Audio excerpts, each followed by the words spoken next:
আসলে সুন্দর মনের মানুষ সুন্দর জায়গায় আসবে, এটাই তো স্বাভাবিক। তো আমি চলে আসলাম সুন্দর একটা প্লেসে।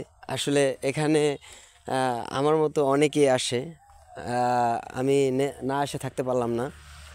তো এখানে আমাদের মাদারীপুরের পাশে সুন্দর একটা বাড়ি। তো বাড়ির সামনে সুন্দর একটা গেট। তো এখানে যত সেলিব্রিটি আছে মাদারীপুর শহরে, বিশেষ করে যত সেলিব্রিটি আছে এখানে কম বেশি সবাই আসছে। আমিও চলে আসলাম। আসলে না আসলে তো ভালো লাগে না। সবাই যেহেতু আসে, আমি যদি না আসি তাহলে কি আর হয়? তো আমিও চলে আসলাম অবশেষে এই এই প্লেসে। এই প্লেসটা আসলে খুব ভালো লাগলো। তো আপনারা অবশ্যই আমার এই ভিডিওটা যারা দেখবেন, ইনশাল্লাহ মাদারীপুরের ভিতরে যারা আছেন অবশ্যই চিনবেন জায়গাটা। ঠিক আছে, এখানে আমার নতুন করে নাম বলার কিছু নাই। তো সবাই এখানে আসে, আমিও আসছি। আর যারা না আসেন তারাও অবশ্যই আসবেন, আসলে খুবই ভালো লাগবে। ঠিক, পরিবেশ খুবই সুন্দর এই বাড়ির। ঠিক আছে, তো আমরা এখন একটু বাড়িটা দেখাবো। তো ওইদিকে বাড়িটা একটু দেখাও।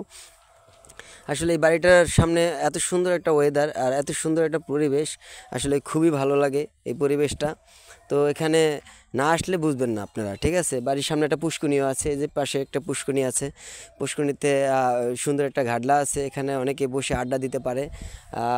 ঠিক আছে, তো আমরা এখানে আসছি, দেখি এখানে কতক্ষণ থাকা যায়। আসলে আহ, আসার পরে আমার কাছে খুবই ভালো লাগলো। আর জায়গাটা খুবই সুন্দর। এই যে পাশে সুন্দর একটা স্কুলও আছে। এই স্কুলে অনেক ছেলেমেয়েরা পড়াশোনা করে। আমরাও আসি মাঝে মধ্যে এখানে ঘুরতে। আসলে খুবই ভালো লাগে। ঠিক আছে, তো মাদারীপুরে যারা আছেন বা মাদারীপুরের বাইরে যারা আছেন, অবশ্যই এই জায়গাগুলা যদি আসতে চান অবশ্যই আমার কমেন্ট বক্সে কমেন্ট করবেন এবং আমার সাথে যোগাযোগ করে চাইলেও এখানে আসতে পারবেন। খুবই সুন্দর একটা প্লেস। এখানে অনেকেই ভিডিও করে, আমিও করি।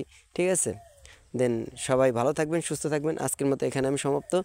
তো আরও কিছু দেখি বিকালের মধ্যে আরও কিছু জায়গা দেখাতে পারি কিনা, সুন্দর সুন্দর প্লেস। ঠিক আছে, তো ভালো থাকবেন, সুস্থ থাকবেন।